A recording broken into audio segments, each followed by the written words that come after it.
Hi, everybody. This is Gary Dean with Sentiment Timing, and this is our technical video report for Monday, February 19th, 2024. Hope you guys are having a good day off.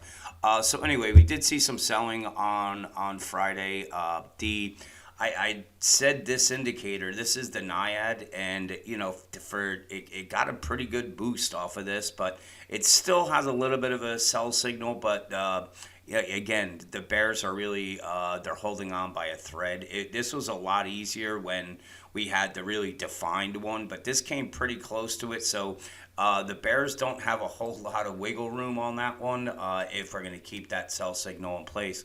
But what I showed was we had this. We really had two bearish wedges.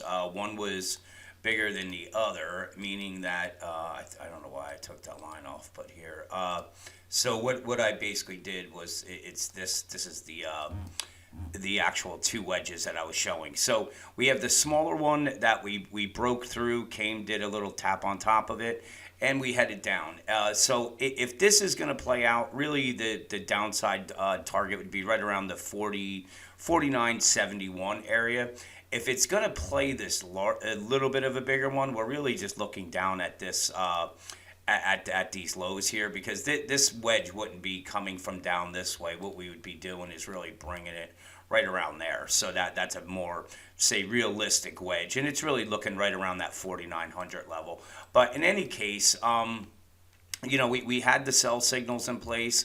We came down, we made it through the 50-day moving average. So right now we're at this support. I'm going to zoom in a little bit so we can see it. And you can see we're right at the support. So we're going to know pretty quickly what is entailed, because if the bears are going to really take over, they're going to have to get it through this 49.92, which is just your normal moving average here. So this zone right here, if they do that, then we're really looking at a move to test the 49.76, and then we're just coming down to these lows here. So that's really the short-term support. Now, the bulls, they're going to have to get it above the 50.15 level.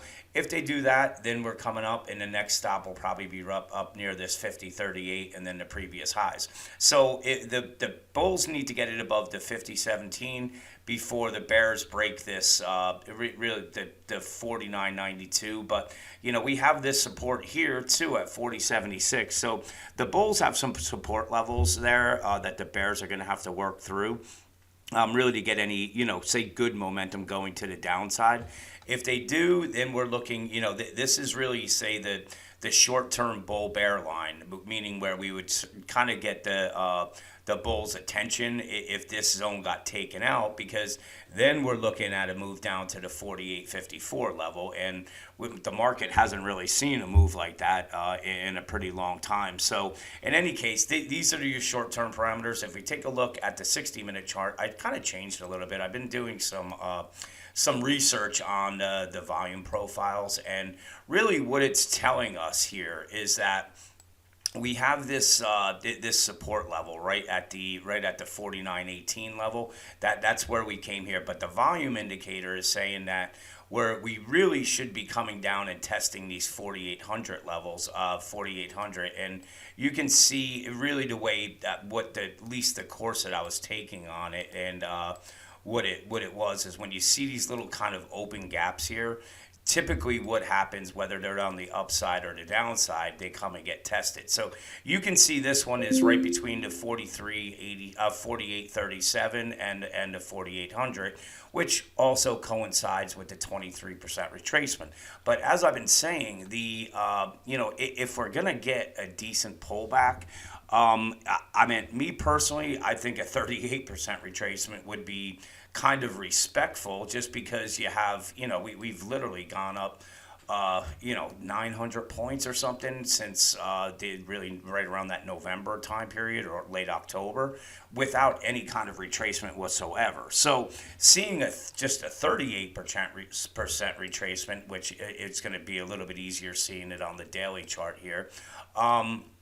if we just do a 38% retracement, and remember what I was just showing you in the other chart when we have these little gaps here, what it is, it's just that a volume wasn't consistent and it's not a good base right here. Or that typically what they do is they come back and fill these until the volume comes in and then the chart is on it. That's kind of what I've been studying on it. So we have the 23% retracement with this little gap right here.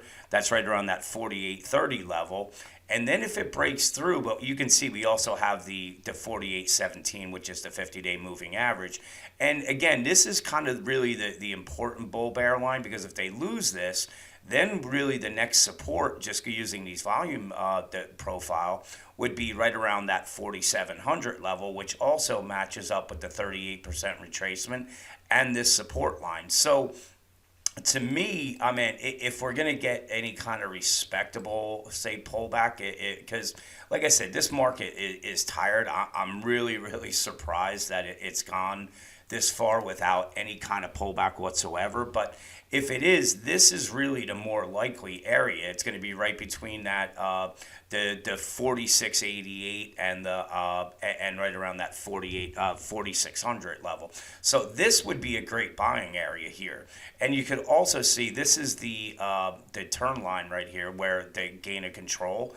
That's right at the 45.95. So you can see there's a number of reasons why it would make sense to come down to these levels here, and then from there come back up and either test or break those highs as we head into the the topping period that Woody's been looking at. So this is your long-term support if we actually do get a normal pullback, because as I said, this is not normal unless there is some kind of massive QE that's been going on, and it's not right now. So this is a little bit abnormal.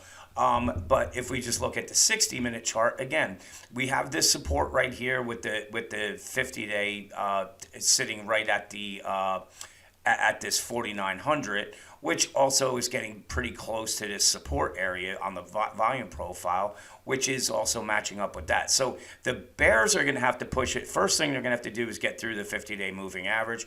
If they do that, seeing a move coming down and testing the 49.20 area, or where this moving average will probably be up there at that time, makes the most sense. And this is what the bears really need to get through. And if they do, that's when we're going to be coming down and testing this 4,800 level and starting to get some of the bears' attention, because it's going to be a 200-point move. But we have sell signals on just about everything. The NIAID is still there, but as I said, until we see some of these support levels taken out, the bulls are just going to continue to run higher. So anyway, let's see what plays out tomorrow. Have a great night, and I'll talk to you guys in the morning.